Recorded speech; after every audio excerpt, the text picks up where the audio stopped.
이런저런 이야기를 많이 했어요. 뭐 머신러닝 이야기해서 다 마무리되었고, 뭐 인공신경망, ANN 이야기하면서 뭐 커널 피처 러닝 뭐 이런 얘기 다 많이 했었고, 이제 최종적으로는 저희가 하고 싶은 게 그래서 뭐 원리는 이제 알겠고 이론도 이거 다 이제 했는데 결국 이걸 텐서플로우를 어떻게 돌리는데 코딩 어떻게 하는데가 이제 제일 큰. 자, 그래서 여러분들 사실 이게 별로 와닿지는 않을 것 같은데 이런저런 자료를 찾아보면 이렇게 생긴 거 가지고 예시를 많이 들어요. 들기 때문에 저도 그냥 그걸 가지고 왔습니다. 그 엠니스 데이터셋이라는 걸 들어보신 분 아니면 지금이 처음인가요? 이 과정에서는 처음이 나온 거죠. 그러면 한 번은 제가 설명을 드리겠습니다. 왜냐하면 여러분들 이제 인공지능에서 인터넷에 찾아보고 이제 스스로 공부를 하실 텐데 이거 자체가 중요한 건 아닌데 많은 코드들이 이거를 참고해서 이걸 예시로 많이 들어 놓았을 것 같습니다. 그래서 예전에는 이제 좀 역사적으로 보면 뭐가 있었냐면 우체국에서 이제 미국으로 이제 그 우편번호 집 코드 뭐 예를 들어서 뭐 세 자리인가, 5자리인가요? 뭐 이렇게 있는데 그걸 이제 일일이 사람이 보고 이렇게 소팅을 해야 되잖아요. 뭐 무슨 주, 무슨 이렇게 하는데 그거를 자동으로 좀 인식하면 어떨까? 뭐 이런 사람들이 관심이 있었고 그게 이제 이거죠. 그래서 사람들이 손으로 쓴 손글씨 숫자가 0부터 9까지가 있겠죠. 이런 것들을 어떻게 사진을 찍어서 컴퓨터가 자동으로 이걸 보고 오라고 인식하는 뭔가를 만들고 싶었던 거예요. 그래서 뭐 열심히 연구들 정말 많이 했었습니다. 어떻게 보면 지금 소위 말하는 뭐 CNN이나 딥러닝의 선구자 같은 분들이 7, 80년대 연구를 많이 하셨죠. 자, 우리는 그건 모르겠고 이제 이걸 하는데 이제 이미지라는 것이 컴퓨터가 어떻게 인지를 하는지를 좀 살펴봐야 될 것 같은데 컴퓨터는 이거를 어떻게 받아들인다고 들으셨나요? 이거 이미지를 요 그림을 보면 좀 참고를 될 것 같은데 네? 3차원 일단 3차원 맞는데 일단 그거 세 가지 맞는데 일단은 거기까지는 지금 그 칼라라서 그런 건데 그냥 우리는 흑백이라고 하겠습니다. 그러면 부터 해서는 뭐 흑백이라는 얘기, 그레이 스케일이라는 건데 이거 행렬이에요, 그냥 행렬입니다. 우리가 뭐 화면에 보면 픽셀이라는 뭐 이런 얘기가 있잖아요. 그 픽셀 하나를 행렬의 하나의 엘리먼트라고 생각하시면 똑같이 지금 아무 문제 없어요. 그게 맞아요. 네, 그게 맞습니다. 그러면 여기 보면 3이라는 숫자가 있으면 지금 근데 여기 또 이제 사실 보면 요거랑 사실 반대죠. 여기는 글자가 검은색이고 여기는 글자가 흰색이고 그렇습니다. 상관없어요. 뭐 우리는 어차피 약속할 거니까. 근데 실질적으로는 컴퓨터에서 이미지를 처리할 때는 검은색이 0은 맞습니다. 검은색이 맞고 예를 들어서 8비트다 이렇게 얘기하면 2의 8승이니까 255 0부터 시작하면 255 그러면 각각의 이 엘리먼트가 가질 수 있는 값의 범위는 0, 1, 2, 3, 4, 5, 6, 7, 8, 9에서 255까지. 그러면 0이면 완벽하게 검은색, 255면 거기에 해당하는 픽셀은 완벽하게 흰색인 거죠. 흰색. 그러면 쭉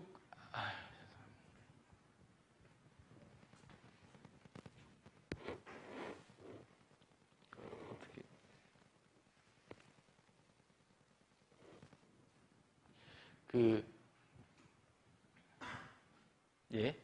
그래서 지금 보면 여기 지금 잘 안 보실 텐데 뭐 55, 97, 200 뭐 이런 게 이렇게 적혀 있어요. 그래서 실질적으로 이미지 그레이스케일은 행렬이랑 똑같고 각각의 엘리먼트가 만약에 8비트라면 0부터 255 사이에 정수로 탁탁탁 어사인 되어 있는 겁니다. 근데 이렇게 잘 생각해서 이거는 이제 인공지능에게 이제 학습을 시킬 때 다 바꿔가지고 나는 검은색을 1로 하고 흰색을 255로 해도 그렇게 약속만 지키면 상관없어요, 얘는. 어차피 그것만 보고 그건지 배울 테니까. 그래서 통일만 시켜주면 아무런 문제가 없습니다. 또 플러스 실제로 값은 0에서 255지만 이거 그냥 노멀라이징 해서 0과 1 사이로 리스케일링 해도 아무 상관없어요. 아무 상관없죠. 상관없는 겁니다. 그냥 약속만 하면 돼요. 자, 그리고 여기가 이제 좀 헷갈릴 수 있는데 텐서플로우라는 게 이게 워낙 유명하니까 텐서플로우에서 그냥 이 데이터셋을 아예 코드 자체에 저장을 해뒀어요. 그래서 그냥 불러오면 돼요. 근데 텐서플로우라는 게 구글에서 만든 이제 딥러닝에 특화된 옵티마이제이션 솔버라고 생각하시면 되고 그레디언트 디센트, 뭐 백프로퍼게이션 이게 자동으로 되는 건데 텐서플로우 1.0이 초창기 버전이 뭐 지금은 2.0을 씁니다. 그러니까 2.0에 2.xx 버전이 이제 계속 조금씩 하는데 처음 이걸 이제 엠니스트 데이터셋이라고 하는 처음에 텐서플로우에서 저장을 할 때는 이거 행렬이잖아요. 그리고 픽셀이 28 x 28입니다. 그러면 총 몇 개죠? 28 곱하기 28이니까 784를 처음에는 이제 원래는 이게 그냥 28 x 28 행렬인데 이거 저장을 바로 불러오면 이렇게 행렬로 불러오는 게 아니라 이거를 쭉 그 다음에 여기 거 이렇게 쭉 펼쳐가지고 벡터로 저장을 해뒀었어요. 처음에는. 그래서 784 엘리먼트를 가지는 칼럼 벡터였습니다. 텐서플로우 1점대에서는. 그래서 지금 그렇게 또 했는데 텐서플로우도 2점대에 가면서 이렇게 저장이 되어 있는 게 아니라 이렇게 저장이 되어 있어요. 뭐 그래서 좀 코드를 보실 때 그거 이제 참고하시면 되겠습니다. 그래서 리쉐입이라는 거 배우셨죠? 뭐 만약에 우리가 이렇게 되어 있는데 만약에 ANN을 쓸 것 같으면 리쉐입을 하면 되고 이렇게 되어 있는데 CNN을 할 것 같으면 이렇게 리쉐입을 하면 되고 그러니까 알기만 하면 돼요. 전혀 상관없습니다. 근데 하여튼 어떻게 약속이 되어 있는지는 좀 보시면 될 것 같고 자 이제 정말 하고 싶은 엠니스 데이터셋을 가지고 텐서플로우로 코딩을 한번 해보겠습니다. 그럼 결국은 자 이 숫자는 클래스가 몇 개인가요? 10개. 그러면 아웃풋의 노드는 몇 개가 돼야 될까요? 아, 이것도 해야 되는구나. 이 아웃풋이라고 쳐요. 그러면 나는 라벨은 9까지 가질 수 있습니다. 그러면 아웃풋의 노드를 그냥 하나라고 할게요. 예를 들어서 하나. 쭉 AN을 예측을 했는데 0이면 얘가 0부터 9까지 가지면 되죠. 근데 만약에 여기다가 뭘 했는데 뭐 예를 들어 한 8.7이 나왔다. Y-햇이. 그러면 여러분들 뭐라고 결론 내리실 것 같으세요? 8.7이 나왔다. 예를 들어. 그러면 그냥 라운드 해서 그냥 9라고 할 것 같아요. 그렇게 할 수도 있고 또는 클래스가 10개니까 그냥 생각하지 말고 노드를 10개 달겠습니다. 생각하지 말고. 그리고 제일 끝에는 여기 시그모이드가 다 있는 거예요. 시그모이드가. 그러면 얘가 뱉어낼 수 있는 값의 범위는 어떻게 되나요? 얘가 0에서 1. 얘도 0에서 1. 0에서 1. 있죠? 근데 뭐 시그모이드니까 뭐 0에서 1 사이 값은 가질 수 있지만 그냥 0 아니면 1이라고 일단 얘기를 할게요. 그러면 이렇게 나왔다고 쳐요. 1, 0, 0, 나머지 다 0. 뭐 0.1 뭐 이렇게 나왔겠죠. 근데 뭐 그러면 이거의 아웃풋은 최종적으로는 얼마일 거라고 예측한다는 건가요? 0, 맞죠? 그리고 만약에 아이디얼하게 이렇게 나왔으면 1이라는 얘기죠. 이건 컨셉이 어떻게 되는 거냐면 이 노드는 시그모이드인데 들어온 인풋이 0이라고 생각할 확률. 딴 건 모르겠고 나는 얘 두 번째는 딴 건 모르겠고 얘 노드가 뱉어내는 숫자의 의미는 들어온 인풋이 1이라고 생각할 확률. 자기만 생각하는 거예요. 얘는 1인 내가 들어온 인풋이 1인지 아닌지만 생각하는 거예요. 각각이. 또 말은 되죠? 그럼 이렇게 되면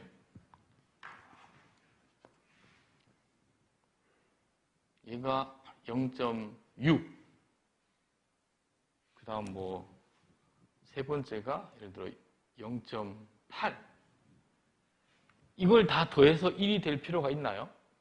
아니 그냥 자기 자신이 각자가 생각하는 걸 0에서 1까지 뱉어내는 겁니다. 나머지는 대부분 다 0이었고 이렇게 0.6 나왔고 0.8 나왔으면은 우리는 뭐라고 결론을 내리는 게 가장 reasonable한가요? 0.8이니까 0, 1, 2, 2라고 결론을 내리는 거죠. 근데 얘도 두 번째도 1도 지금 들어온 인풋이 뭐 2인지 3인지 모르겠지만 나는 1이라고 생각할 확률도 한 60%라고 얘는 주장을 한 거예요. 그래서 뭐 이걸 여러분들이 이 정보를 쓰실지 아니면 여기 있는 10개 중에서 아그맥스는 알죠? 맥스가 되는 인덱스니까 0, 1, 2 그래서 2라고 클레임을 할지 보통은 일반적으로 그렇게 합니다. 그리고 이게 크로스 엔트로피의 시그모이드가 있고 이거는 클래스가 2개 이상이니까 결국은 개념은 소프트맥스. 자, 이게 아웃풋 단위니까 아웃풋은 내가 가지고 있는 클래스의 개수만큼 동그라미를 넣는 거니까 딱 픽스가 되어 있는 거예요. 자, 인풋은 노드의 개수가 몇 개인가요? 인풋의 노드의 개수는 이 문제에서 인풋의 개수 우리가 지금 행렬을 인풋으로 받을 수 있는 네트워크를 배운 적은 없어요. 할 건데 지금은 모릅니다. 우리는 인풋이 무조건 AN을 쓰려면 무조건 일렬로 세워야 돼요. 우리가 이거밖에 있는 배운 게 없습니다. 그래서 그냥 이미지도 그냥 일렬로 세워서 넣을 겁니다. 그러면 결국 쭉 세울 텐데 얘가 784개가 동그라미가 있어야 되겠죠. 왜냐하면 저 데이터를 받아야 되니까. 그러면 인풋은 그냥 이게 아웃풋 10개. 이건 무조건 머스트예요. 왜냐하면 데이터 어차피 슈퍼바이즈 러닝이니까 인풋하고 아웃풋은 딱 주어지는 거고 형태는. 자 이제는 우리가 구조를 디자인해야 돼요. 자 어떻게 할까요? 이 중간에 뭘 넣을까요? 어떻게 하고 싶으십니까? 이거 여러분들이 하셔야 돼요.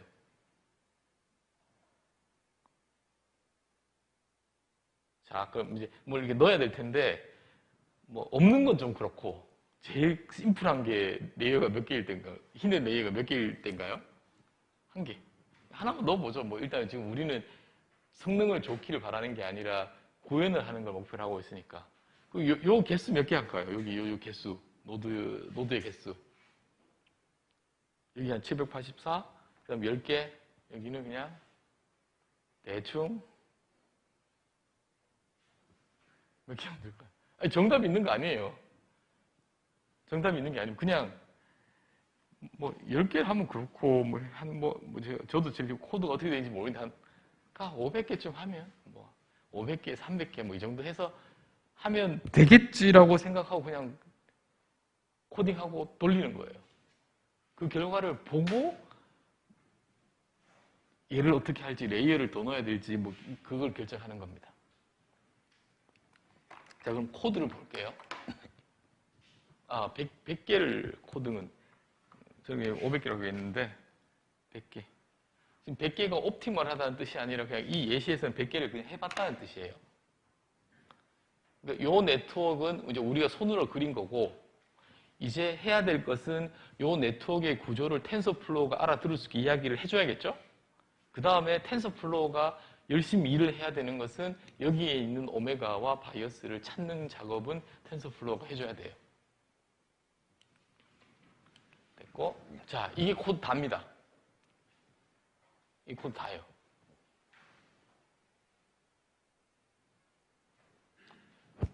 자, 실습 시간에 할 건데, 그냥 제가 또 이걸, 그 코드를 그냥 말로 해볼게요. 텐서플로우의 케라스라는, 텐서플로우 2.0을 케라스라고 합니다.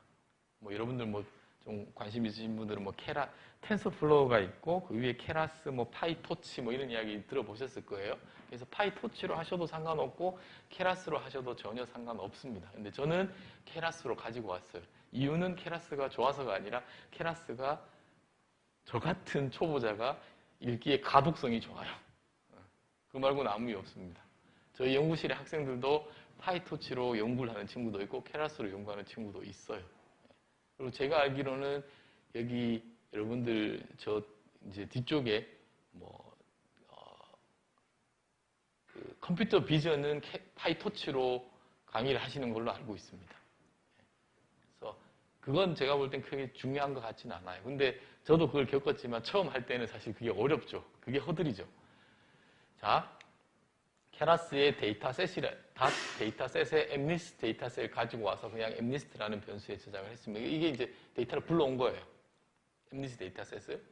그리고 엠니스트 데이터셋을 로드를 해서 그걸 어떻게 할 거냐면 사실 이것도 전 파이썬에서 이거 보고 깜짝 놀랐어요.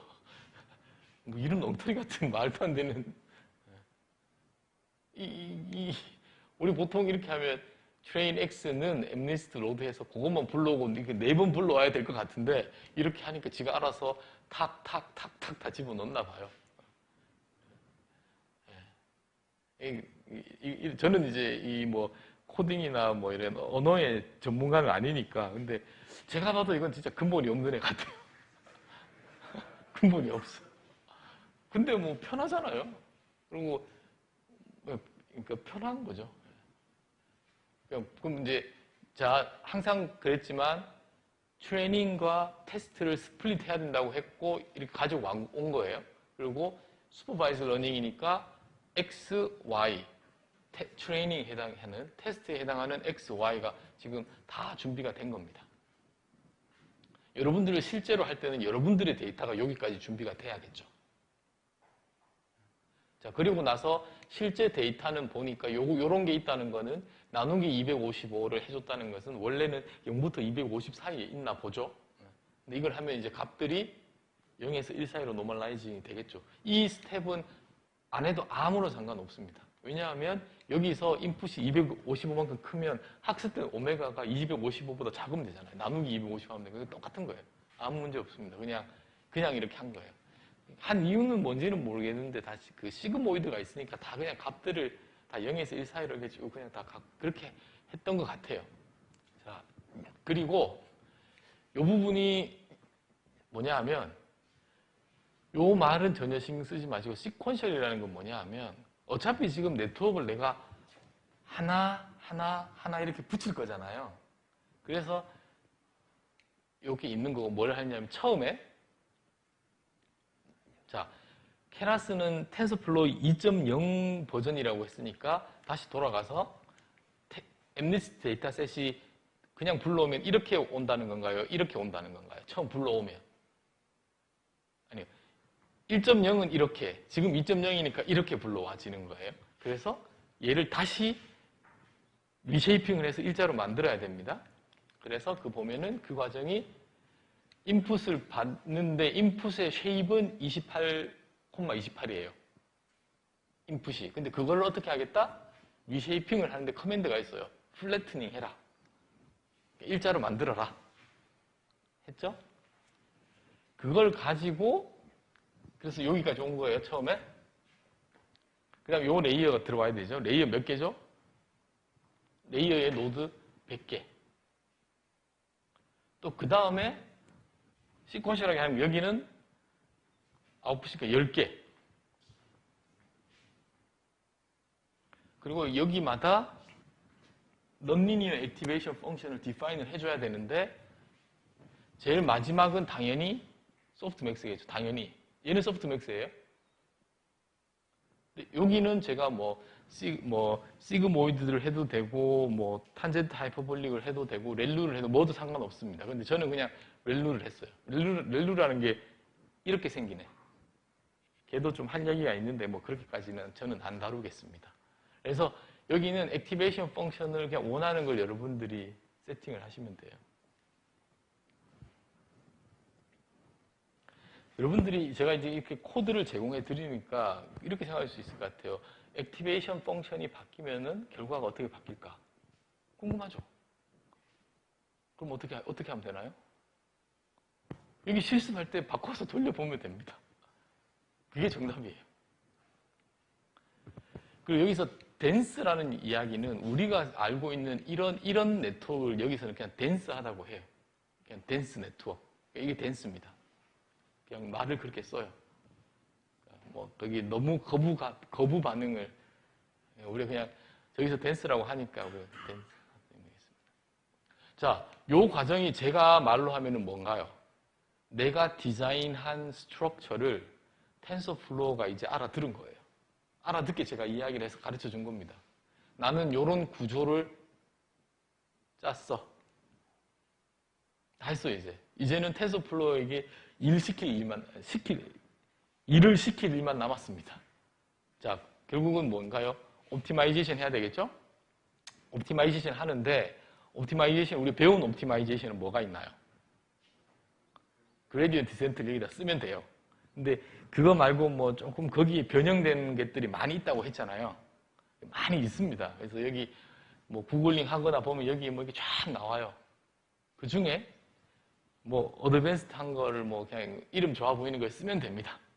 자, 그런데 뭐 그러니까 다 그 옵티마이저의 장단점이 다 있어요. 그래서 뭐 찾아보시면 다 설명도 다 되어 있습니다. 근데 제가 볼 때는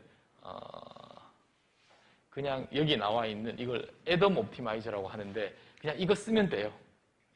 그냥 쓰세요. 그냥 좋은 겁니다. 제일 좋은 건 아닌데 웬만큼 좋은 겁니다.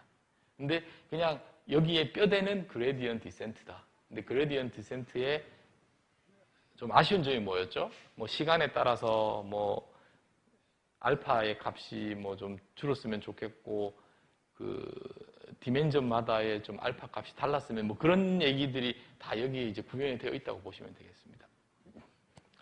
로스 펑션. 결국 로스를 디파인 해야 되는데 이건 무슨 문제인가? 이거 클래시피케이션 문제죠. 그러면 무조건 크로스 엔트로피. 그 다음에 내가 여기 가지고 있는 이거 뭐 스팔스 캐테고리컬 크로스 엔트로피 그냥 이거 쓰시면 돼요. 클래시피케이션에서.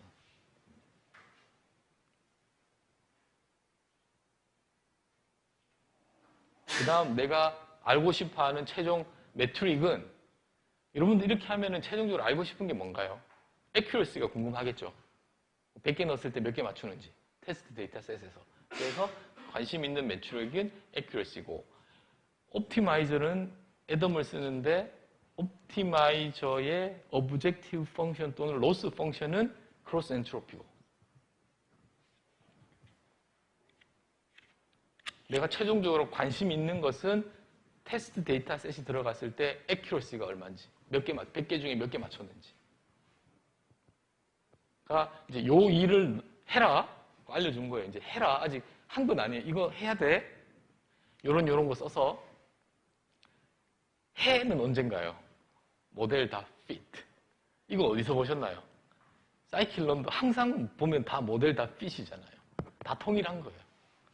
여기서 요걸 딱 엔터를 치면은 열심히 일을 할 겁니다.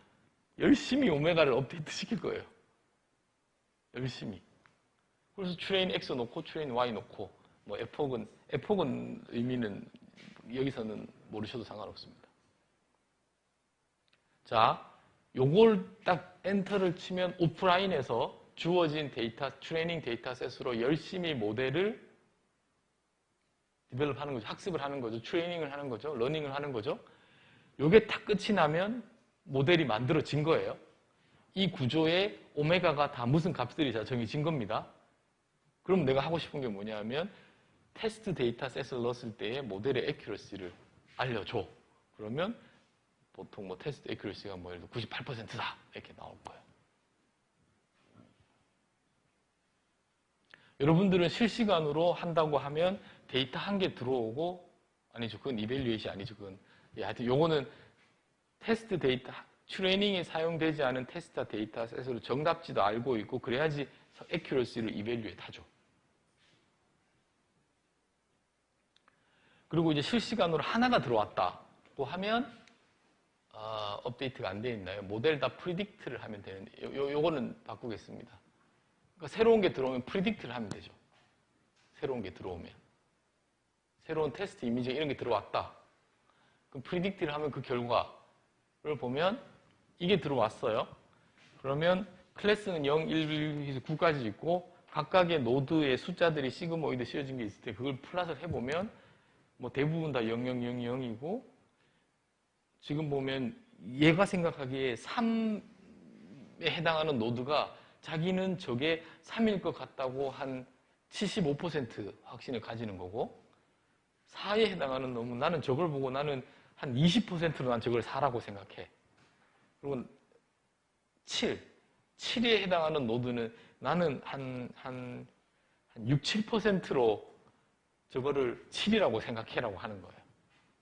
근데 우리는 이제 이 중에 무조건 하나는 있어야 되니까 제일 높은 값을 읽게 되겠죠. 그래서 여기 나오는 게 보면 맥스인데 맥스에 해당하는 아그먼트를 가져오는 거니까 아그 맥스를 해서 여기 3이 나올 겁니다. 프린트된 값이.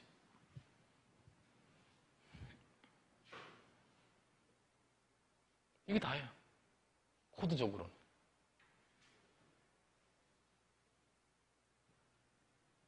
실제로 여러분들이 이렇게 해서 코딩, 자, 그러면 하나, 예를 들어서, 이건 그냥 이렇게 한번 해본 건데 성능이 안 좋았다고 치죠. 예를 들어, 저도 안 해봐서 모르겠습니다. 자, 성능이 안 좋아졌어요. 그럼 이제 어떻게 할까요? 성능이 한 60%밖에 안 나왔어요. 어떻게 할까요?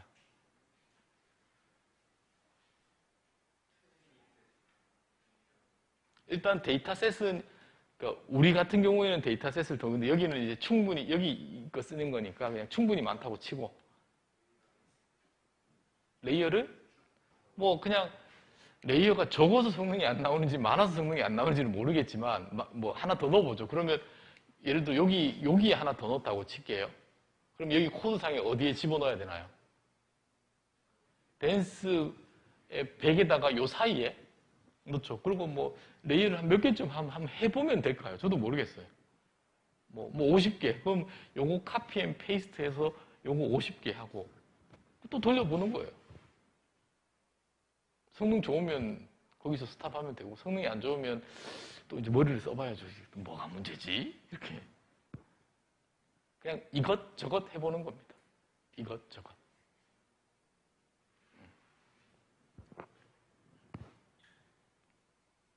대충 느낌이 오시나요?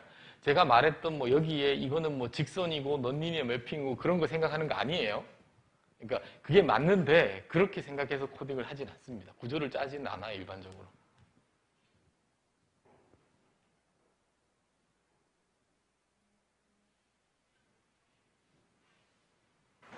혹시 뭐 좀 그 ANN 텐서플로우를 써서 딥러닝 학습을 해서 결과가 나오는 거를 아직 제가 이제 돌려보진 않았고 이것만 보여드리면 이게 이런 거가 처음이신 분, 지금 이게 처음 보시는 분, 이런 거를 상당히 지금 중요한 순간인 것 같아요. 상당히 중요한 시간이에요. 왜냐하면 지금부터 이야기할 딥러닝은 다 이 텐서플로우 기반으로 해서 다 이런 느낌으로 코드가 계속 돌아갈 겁니다. 상당히 중요한 순간이에요. 제가 생각컨대 현재 나온 텐서플로우 케라스 버전으로 이거보다 더 심플하게 코딩을 할 수는 없어요. 제가 보기엔. 이거보다 더 심플하게 할 수는 없습니다. 자, 다시 이걸로 한번 볼게요. 지금 보면 이제 이러한 구조를 설명하기 위해서 제가 뭐 동그라미가 어떻고 안에 시그모이드 펑션이 어떻고 이제 그런 이야기를 했던 게 요거 때문에 그런 겁니다. 사실 여기에 보면 액티베이션이 뭐고 유닛의 개수가 뭐고 이런 게 나와 있어야 되니까 그래서 구조를 설명한 거고 얘를 학습하기 위해서는 옵티마이제이션의 관점이니까 옵티마이저가 들어가는 거고 이게 애덤이긴 하지만 그레디언트 디센트를 베이스로 하니까 그거 설명을 드렸고 뭔가를 미니마이즈 시키는 방향으로 그게 오브젝티브 펑션인데 여기서는 로스라고 이야기했고 다른 건 치우고 크로스 엔트로피, 클래시피케이션 그래서 그 얘기를 그렇게 많이 했던 거고 여기 다 들어가 있는 거예요. 여기.